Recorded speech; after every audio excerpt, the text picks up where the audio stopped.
welcome to the press briefing on October 2019 inflation. I'm Lady Kubler of the Philippine Statistics Authority, and I will be your moderator. Before we begin, I'd like to share that highlights of today's press briefing will be tweeted live through the Twitter account of PSA.gov.ph using hashtag inflation. We will also be streaming live from the PSA official Facebook page, Philippine Statistics Authority. Joining us will be officials from the PSA. We have Undersecretary Dennis Mapa, PSA's National Statistician and Civil Registrar General, along with Assistant National Statistician Vivia Ilarina, Officer in Charge for the Sectoral Statistics Office. And joining them are Assistant National Statistician Divina Gracia Delgado of the Economic Sector Statistics Service and Ms. Elena Varona, Chief of the Price Statistics Division. To start the session, please welcome Yusek Dennis Mapa for the briefing on the October 2019 inflation. Okay, good morning, everyone. The Philippine Statistics Authority is pleased to report the inflation rate of the Philippines for the month of October 2019. I have good news. The headline inflation at the country level continued to ease to 0.8% in October 2019. This is the lowest inflation recorded since May 2016, in which the inflation rate was posted at 0.9%. This brings the year-to-date inflation for 2019 to 2.6%. Inflation in September 2019 was higher at 0.9% and in October 2018 at 6.7%. The downtrend in the inflation in October 2019 was primarily due to the annual drop in the index of the heavily weighted food and non-alcoholic beverages. Contributing to the slower inflation in October 2019 were the annual decreases in the indices of the following food groups. Rice, negative 9.7% from negative 8.9%. Corn, negative 3.9% from negative 4.1%. Vegetables, negative 0.8% from negative 4.7%. And sugar, jam, honey, chocolate, and confectionery, negative 4.3% from negative 4.1%.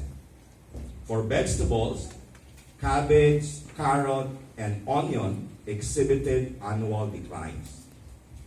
In addition, a slower annual hike of 0.8% was observed in the indices of fish and oils and fats from their respective annual rates in September 2019 at 1.4% and 1.2%. The slowdown of the October 2019 inflation was also brought about by the annual decline in transport index.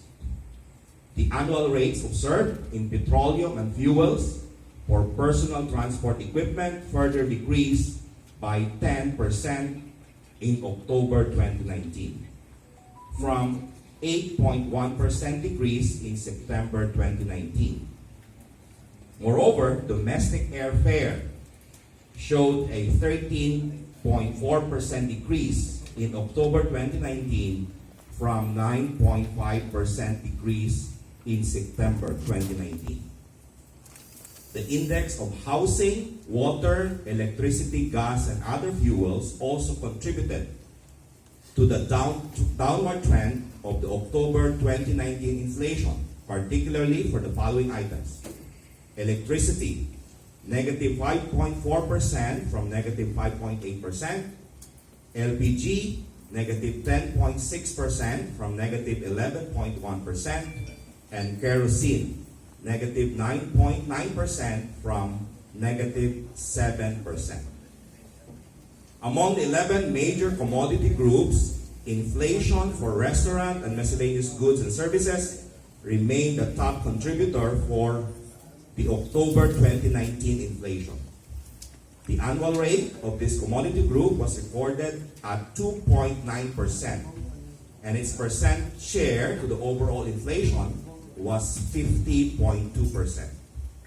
Specifically, the items that primarily contributed to the October 2019 inflation of restaurant and miscellaneous goods and services were the following. Meals eaten outside the home, 3.1% inflation and 68.3% share.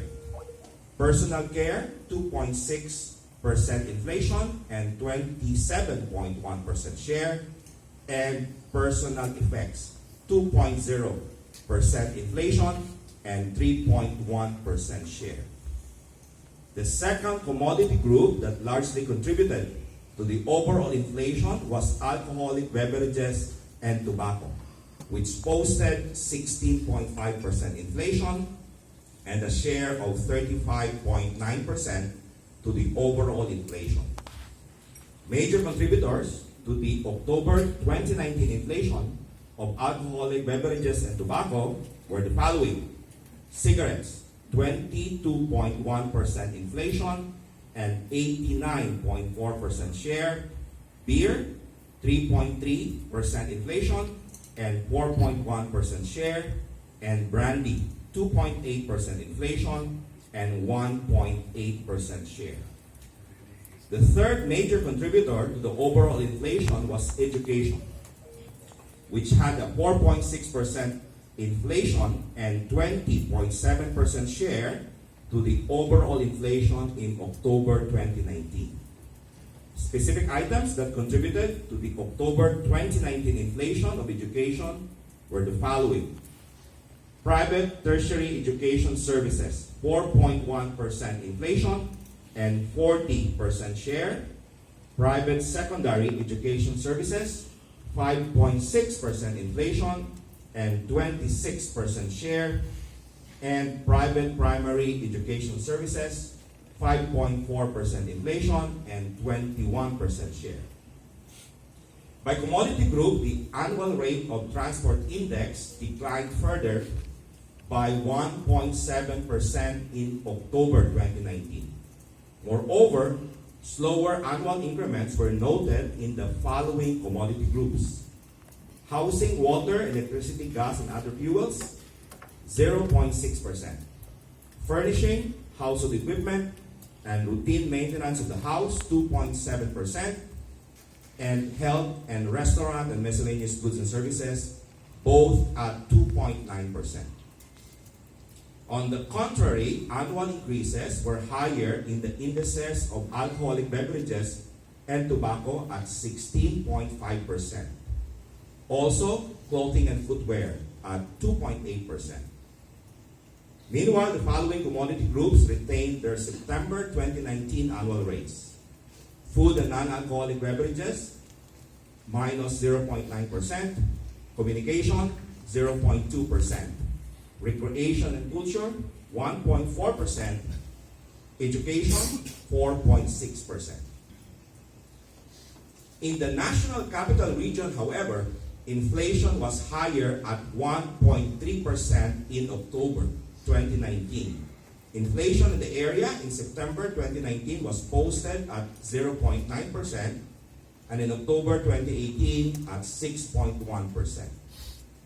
The uptrend in the October 2019 inflation in the National Capital Region was brought about by higher annual increment in the index of food and non-alcoholic beverages. Faster annual increases were noted in meat, specifically chicken, in fruits such as apple, watermelon, and mango, and vegetables, particularly ampalaya, leaves, garlic, and onion. Following the same trend of the national level, inflation in areas outside the National Capital Region decelerated further to 0.7% in October 2019. In September 2019, its inflation was observed at 0.9%, and in October 2018 at 6.8%. Among the regions and areas outside the National Capital Region, the highest annual growth rate of 2.3% was observed in the Region 3, Central Luzon. In September 2019, inflation was recorded at 2.1%. The upward movement in the inflation for October 2019 in Region 3 was mainly due to higher annual rate observed in the index of food and non-alcoholic beverages, specifically meat, such as chicken and beef, fish like tilapia, galunggong, and dilis, and eggs. The lowest annual rate of minus 1.3% was still recorded in Region 9, Zamboanga Peninsula. It was the same rate recorded in September 2019. 12 regions in areas outside the National Capital Region either had negative or lower annual rates in October 2019. Meanwhile, 4 regions registered higher annual rates in October 2019 relative to their annual growths in September 2019. This ends my presentation on the inflation in the Philippines for October 2019. Before I say thank you, we invite all of you to participate in the upcoming 2020 Census of Population and Housing. This is a very important activity. We will conduct this in May 2020, and we hope you will welcome our enumerators. The Philippine Statistics Authority appreciates your presence in October 2019 inflation press briefing, and we look forward to meeting you again on December 5, 2019, when we report the inflation for November 2019. Thank you. Good morning. Thank you very much, Yusek Marcos.